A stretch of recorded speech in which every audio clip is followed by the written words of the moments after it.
आता काय वाटतं, की अजित पवारांच्या डोक्यात नेमकं काय चालू असेल हे मंत्रिपद देण्यापाठीमागं? खरं नेमकं त्यांची भीती काय होती, की जेणेकरून त्यांनी एक असा निर्णय घेतला? खरं तर अजित पवारांना अजूनही भुजबळांना मंत्रिपद मिळावं असं अजित पवारांना मनापासून वाटतच नव्हतं. छगन भुजबळांना आता मंत्रिपद मिळाले ते केवळ फडणवीस यांच्या जवळ गेल्यामुळं.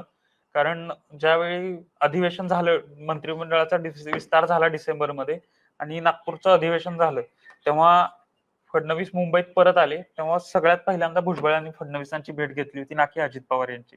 या सगळ्या मागच्या 6 महिन्यांच्या काळात अजित पवारांनी कुठेही भुजबळांची नाराजी दूर व्हावी यासाठी प्रयत्न केले असं दिसून आलं नाही. आताही जेव्हा फडणवीस वर्षावरती राहायला आले, तेव्हा भुजबळांनी सगळ्यात पहिल्यांदा फडणवीसांची जाऊन भेट घेतली होती. त्यामुळं अजित पवारांच्या जेवढ्या भेटीगाठी झाल्या नाहीत, तेवढ्या भुजबळांच्या आणि फडणवीसांच्या भेटीगाठी झाल्या.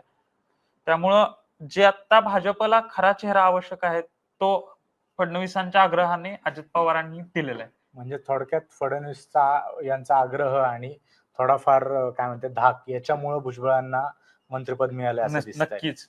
पण भुजबळांनी मग स्ट्रेट बीजेपीतच का नाही गेले एवढे दिवस? एवढा काळ होता मग. नाही, कसं असतं, आता महायुती आहे, 3 पक्षांना पण एकमेकांची गरज आहे. अजित पवारांना सत्तेची गरज आहे, हे आपल्याला मागच्या काही वर्षात दिसून आलेलंच आहे. त्यामुळं भुजबळांसारखा मोठा नेता जर भाजपमध्ये गेला असता राष्ट्रवादीला सोडून, तर त्याचा राज्यभर परिणाम झाला असता. एकतर राष्ट्रवादीच्या प्रतिमेवर झाला असता आणि राष्ट्रवादीला देखील एवढा मोठा ओबीसी चेहरा आपल्याला सोडून जाणं परवडलं नसतं आणि महायुतीमध्ये देखील बिघाडी झाली असती. कारण मित्र पक्षातलाच आमदार फोडणं हे भाजपला सुद्धा ते दिसताना व्यवस्थित दिसलं नसतं. बरोबर. किंवा एक अशी सुद्धा बोललं जातं, की आता एक धनंजय मुंडे यांच्या रूपाने एक बीजेपीतला ओबीसी नेता मागं पडला. त्यांना मंत्रिमंडळातनं माघार घ्यावी लागली, राजीनामा द्यावा लागला. त्यामुळं भुजबळांना पुढं केलं, असं आहे का? नाही, धनंजय मुंडेंना ओबीसी नेता म्हणून मान्यता कधीच नव्हती. जी मान्यता गोपीनाथ मुंडेंना होती किंवा त्यांच्यानंतर पंकजा मुंडे यांनी पुढे येऊन ओबीसीचं राजकारण केलं, ते राजकारण धनंजय मुंडे यांनी ओबीसी नेता म्हणून कधीच केलं नाही. त्यामुळं मुंडे गेल्यामुळे भुजबळांना मिळालं हे म्हणणं कदाचित चुकीचं ठरेल. भुजबळांना आज ना उद्या मंत्रिपद द्यावंच लागलं असतं.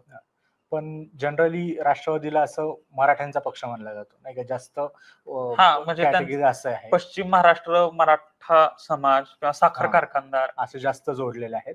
त्याच्यामुळे भुजबळांना विरोध असेल का? नाही, जो वाद झाला होता ओबीसी विरुद्ध मराठा, त्यात ओबीसी समाजात, मराठा समाजात भुजबळांविषयीची नाराजी जी विधानसभेला फटका बसला असता, त्यामुळं त्याचा भुजबळांना कदाचित मागे ठेवलं असावं. बरोबर.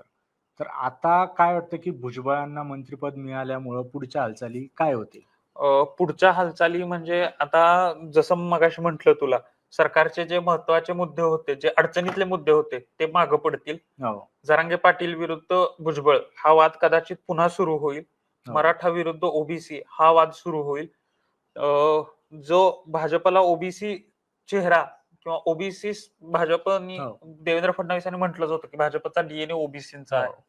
जे भाजपला ओबीसी समाजाचं राजकारण करायचंय ते कदाचित भुजबळांच्या खांद्यावर बंदूक ठेवून करता येईल, ज्याचा फायदा स्थानिक स्वराज्य संस्थांच्या निवडणुकात होईल.